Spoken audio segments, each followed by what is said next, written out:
brothers and sisters, put your hands together for Apocalypse.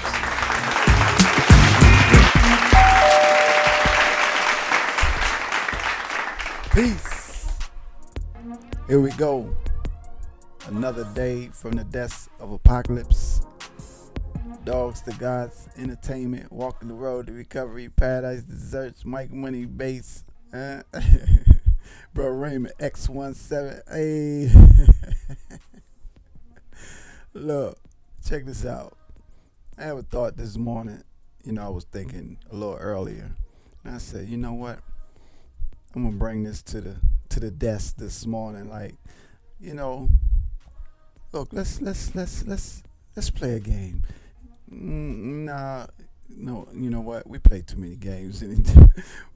Black folk play too many damn games anyway. So no, I'll say it like this. Let's do a mind exercise, right? And we're gonna call it Act As If. Act as if. You imagine this, because this is what I was imagining this morning. What are you going to do with your first million? You know what I mean? So, if that's in your, if you have anything like that in your future or whatever that you're pursuing, yeah, just think about that with me. One of the first things that came to my mind, I thought about Brother Milton D. Muhammad, Allah rest his soul, elder brother who always had something to share, of the teachings that he always desired to deposit in anyone who would come into his presence. And Brother Yahya, rest his soul, Allah rest his soul, and others, many others. I don't want to start naming names, but people like that too. Even when I got here, when I would meet Brother, go to the block, 79th and Stony, and Brother Khalil, Allah rest his soul, would be out there pushing. Like, I remember the first time that happened, man, I got chills, like, wow, I get to soldier with Brother Khalil. Wow. That was amazing, right? And of course, I'm going to ask questions because I want to hear as much as you want to say. You know what I'm saying? But, so, what that made me reflect on in terms of what I would do with my first million, I would actually seek others, because it's going to take more than $1 million to do the first thing that I have in mind. Like, I used to work at a place called Green Spring Village in Springfield, Virginia. Big Mo was the head of the security, which the security were actually first responders, so we learned CPR and whatever. But what it was like a campus. They had the security booth where you had to come and identify yourself before you can get into the property. But it was a campus for seniors. You know what I mean? And everything, just about everything, the necessities was right there on the campus. They had a cafeteria. They had a little, place, a banquet hall. They had, their own units that they lived in. And, they had pool courts, like for if there was an emergency, and that was our duty was to respond to those pull cords and go to make sure that everything was okay for these seniors, what I'm saying? And if we had to activate 911, we'd activate 911 and get the EMS out there immediately if it was something that we weren't able to handle, you know what I'm saying? And I thought about that, and that was, I'm just going to say it straight up. That was rich white folks, you know what I'm saying? And so, I mean, it was, it's an honor to be able to be there like that for elders. But, I I had to be honest. I used to have to look in the mirror, man, because I'm like, is something wrong with me? Because, I'm supposed to feel some type of way when I go respond and I see these people in such a position or condition. And so I say, Hey man, I'm not going to talk about that because I don't want you judging me. But anyway, the thought that I have is to, with my first million, is to get with others who have the kind of mindset to say, man, let's get some land. Let's, and if it's not already a facility like that on it, let's have it built. We had our little security car where we could ride around to each building. Like each building, one of the officers that was your place to respond to. We would check their latches like in the morning, because if they latch, when they open their door, the latch will drop.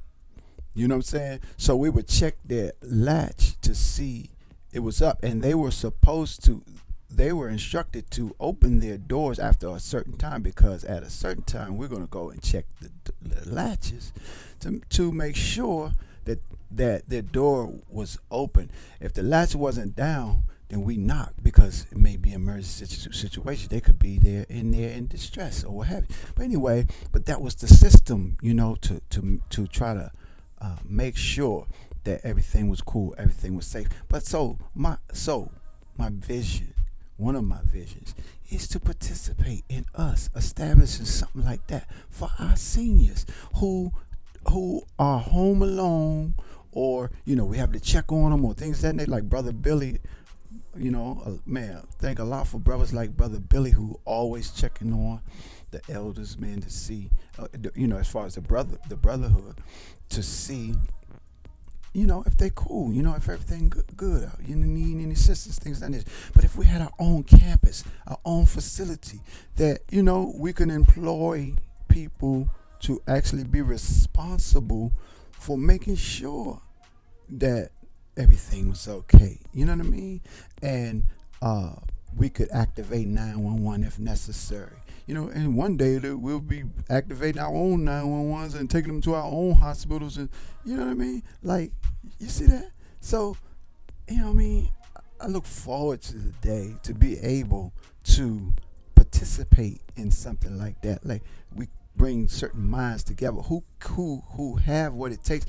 I know we have all of the skills and all of the minds in terms of the type lawyers we would need, the type everybody in terms of what we would need to set up that kind of infrastructure. We have all of that because many of us are in that kind of field doing that kind of thing.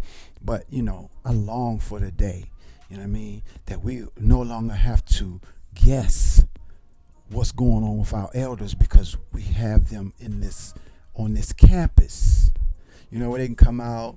They had the little where they can go by the little water, and what is it called? What is it? Is it a gazebo? Anyway, don't judge me. But the scenery was nice, right? And they could come out and they can enjoy themselves, and then they can go back in. But they always had that security that somebody is checking on them and making sure they're okay. You know what I'm saying? So anyway, you act as if what you gonna do with your first million.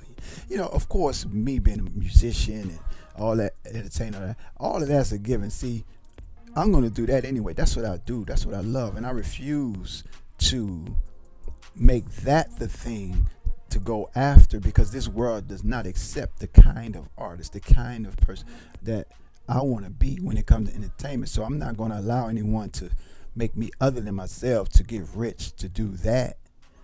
Nah, because I'm too passionate about it to be other than what I desire to be where that is concerned. So we'll get our millions some other kind of way, so I could freely be the type of entertainer that I love to be and enjoy to be. Like, what I'm saying? But anyway, so that's it. Act as if. What you gonna do with your first million? That's our word today from the Desert of Apocalypse. And happy Savior's Day. We right there. We're a few days away. The swan song is at hand. You know what I'm saying? February 27, 2022. You can go to www.noi.org/SD2022 at 1 p.m. Central Standard Time, and tune in to the Swan Song, where Allah will come through the Honorable Minister Louis Farrakhan with a message of universal change, and a message that's necessary for all of humanity to pay attention to, with Allah's help and mercy. And Of course, you come right across the street to the foodie spot, 7350 South Stony Island Avenue, and show us some love, show us some support. I know you coming, and boy, I can feel it. I can feel the pressure. I'm about to go in here right now and get started on some more preparation. You dig? Enjoy your day. Peace.